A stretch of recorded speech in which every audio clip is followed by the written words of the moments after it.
Rani Wijaya dari Universitas Evarina, Prodi PGSD semester 4. Video ini saya buat untuk memenuhi tugas mata kuliah saya, yaitu tugas manajemen kelas yang diampu oleh Ibu Dr. Melisa Nur Asima Sidaputar, SPD, MPD. Nah, pada kesempatan kali ini saya akan membahas mengenai disiplin kelas, teruntuknya yaitu disiplin kelas di sekolah dasar. Apa sih disiplin kelas itu? Disiplin berasal dari kata discipline yang artinya belajar secara sukarela mengikuti pemimpin dengan tujuan dapat mencapai pertumbuhan dan perkembangan secara optimal. Pokok utama dari disiplin adalah peraturan. Peraturan adalah sebuah pola tertentu yang diterapkan untuk mengukur perilaku seseorang. Peraturan yang efektif untuk anak-anak adalah peraturan yang dapat dimengerti, diingat, dan diterapkan. Disiplin merupakan titik pusat dalam pendidikan. Tanpa disiplin, tidak akan ada kesepakatan antara guru dan siswa yang mengakibatkan hasil belajar yang dicapai kurang optimal. Sementara itu, menurut Rachman yang dikutip Tulus, disiplin adalah upaya mengendalikan diri dan sikap mental individu ataupun masyarakat dalam mengembangkan kepatuhan dan ketaatan terhadap sebuah peraturan dan tata tertib berdasarkan dorongan dan kesadaran yang muncul dari diri ataupun dalam hatinya. Sedangkan menurut Mulyasa, disiplin adalah suatu keadaan tertib di mana orang-orang tergabung dalam satu sistem tunduk pada peraturan-peraturan yang ada dengan senang hati dan dilakukan mereka. Berdasarkan pengertian tersebut, dapat disimpulkan bahwa disiplin adalah suatu keadaan di mana sesuatu berada dalam keadaan tertib, teratur, dengan semestinya, sehingga tidak ada pelanggaran-pelanggaran secara langsung maupun tidak langsung. Nah, pengertian tersebut adalah disiplin yang dapat diterapkan di dalam disiplin kelas. Nah, pembahasan selanjutnya yaitu tentang hak kebutuhan siswa dan tampilan hubungan guru dengan siswa. Nah, yang pertama, hak menyelesaikan pendidikan dengan sebaik-baiknya. Pendidikan adalah hal yang wajib didapatkan oleh semua warga negara di Indonesia. Hak wajib untuk mendapatkan pendidikan yaitu selama 12 tahun, 6 tahun di sekolah dasar, 9 tahun di sekolah menengah pertama, dan 3 tahun di sekolah menengah atas. Yang kedua yaitu hak persamaan kedudukan dan kebebasan dari diskriminasi kelompok. Hal ini adalah salah satu disiplin yang wajib diterapkan. Karena dalam dunia pendidikan, kebebasan adalah salah satu hal penunjang ataupun pendukung untuk kemajuan pendidikan. Selanjutnya yaitu hak berekspresi secara pribadi. Nah, yang keempat ada hak keleluasaan secara pribadi. Dan yang terakhir ataupun yang kelima adalah yang kelima yaitu hak menyelesaikan studi secepatnya. Selanjutnya yaitu faktor dalam disiplin kelas. Nah, jadi ada dua faktor, yaitu faktor internal dan faktor eksternal. Faktor internal yaitu berasal dari dalam diri sendiri, dari dalam diri siswa maupun gurunya. Dan faktor eksternal yaitu seperti lingkungan, keluarga, dan hal-hal yang ada di sekitarnya. Nah, adapun hal-hal yang termasuk dalam faktor internal yaitu sebagai berikut ini. Yang pertama yaitu kesadaran diri. Kesadaran diri adalah hal yang paling penting untuk meningkatkan disiplin. Yang kedua yaitu minat dan motivasi belajar. Minat serta motivasi belajar juga dapat mengembangkan sikap disiplin kita. Karena dengan minat, mungkin hal-hal positif lainnya akan muncul di dalam diri kita untuk meningkatkan motivasi kita dan menjadikan kita pribadi yang lebih disiplin. Selanjutnya yaitu kemampuan mengendalikan diri. Kemampuan mengendalikan diri adalah hal yang dapat kita terapkan dari internal kita sendiri. Kemampuan ini yaitu menyangkut kita bisa mengendalikan emosi, amarah, sikap, dan lain sebagainya. Karena dengan kita bisa mengendalikan diri kita sendiri, mungkin kita bisa menerima peraturan yang akan kita jalani yang diberikan oleh suatu instansi ataupun dari keluarga dan lain sebagainya. Nah, jadi itu aja faktor-faktor dari internal. Kita lanjut ke faktor eksternal.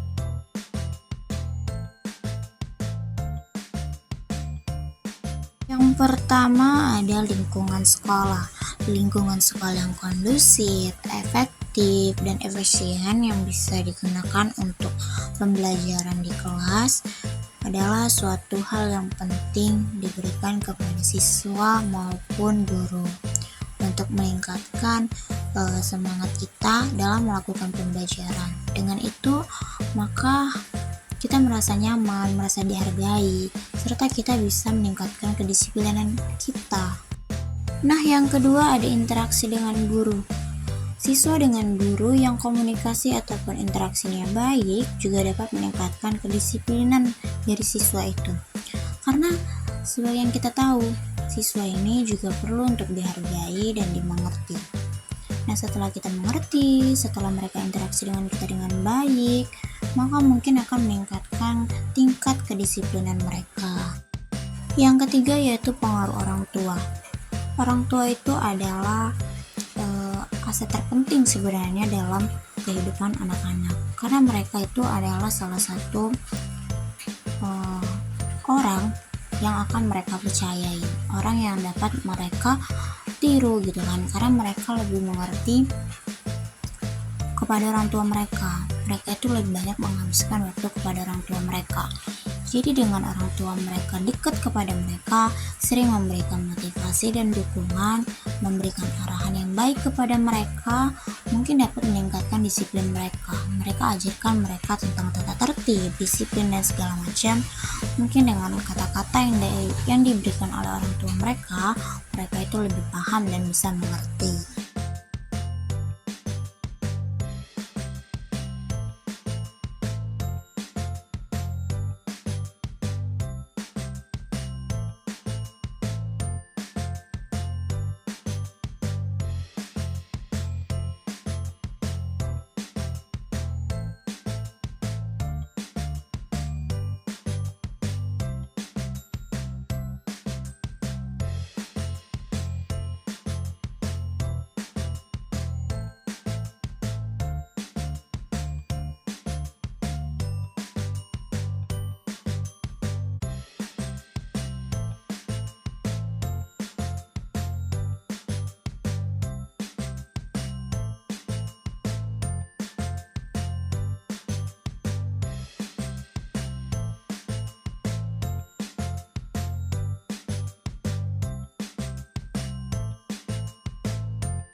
Nah, sekian video pembelajaran yang dapat saya sampaikan. Jika ada kesalahan, saya mohon maaf dan semoga materi ini dapat berguna untuk kita